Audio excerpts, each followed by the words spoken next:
The Texas Department of Public Safety has produced this educational video to help applicants for Texas commercial driver licenses determine if a commercial motor vehicle is safe to operate on Texas and U.S. roadways. This module will identify the components in the engine compartment. Other training modules include the engine start, axles, couplings, and special school bus features. We will now move on to the part of the inspection that requires you to demonstrate knowledge of the engine. Maintaining engine components and fluid levels are imperative for proper vehicle operation.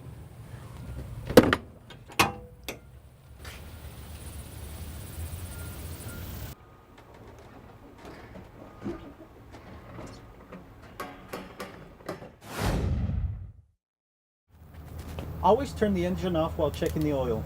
The recommended oil level should be above the refill mark of the dipstick.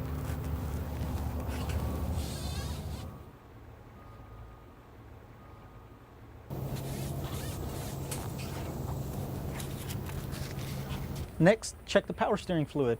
Remember, the power steering fluid level should also read above the refill mark.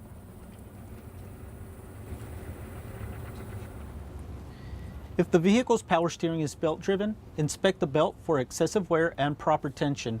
Pushing on the belt should not cause it to deflect more than 1/2 to 3/4 of an inch. If you find the belt is too loose, adjust it at once. The steering linkage and the steering box are essential parts of the vehicle steering system and have many moving parts. Examine all components of the steering system to include the drag link, pitman arm, and tie rods. Excessive movement in the steering linkage can cause the vehicle to drift, causing a potential accident. Letting the engine coolant level get too low in the vehicle can result in vehicle overheating. It is important to check the reservoir and keep the coolant level filled. The water pump plays an important role in the vehicle's cooling system.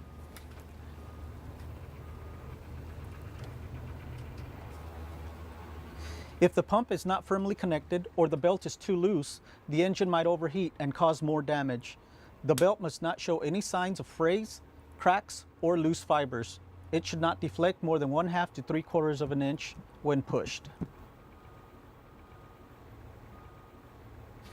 The alternator works with the battery to generate power as you drive. It must be secure and all wires connected for it to operate properly.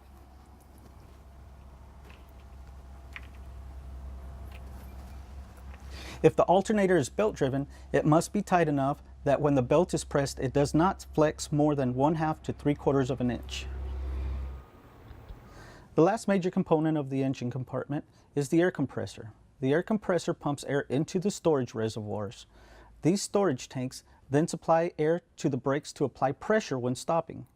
Brakes that lose air pressure can cause a loss of control. The air compressor needs to be bolted in tightly and free of leaks.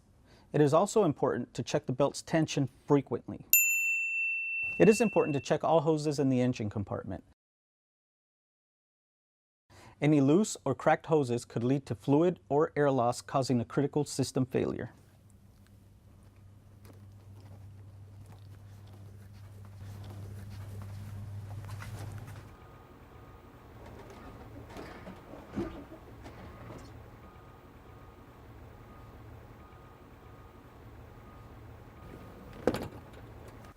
Taking the time to learn the safety and security aspects of the vehicle will help you prepare for the pre-trip portion of the CDL test.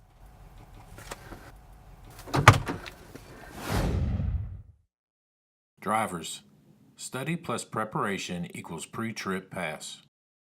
You can also use the CDL Vehicle Inspection Memory Aid found on page 11-9 of the CDL Handbook. Maximize your time and efforts of the CDL pre-trip test by studying chapters 10, 11, 12, and 13 in the Texas Commercial Motor Vehicle Driver Handbook. Review the correct sections for each type of CDL test you need by using the chart shown here. More time spent in preparing greatly increases your level of success. The information you just received is one part of a series to help prepare you to become a safe and licensed commercial driver. For further updates, subscribe to the channel, and as always, be safe and courteous while traveling the roadways.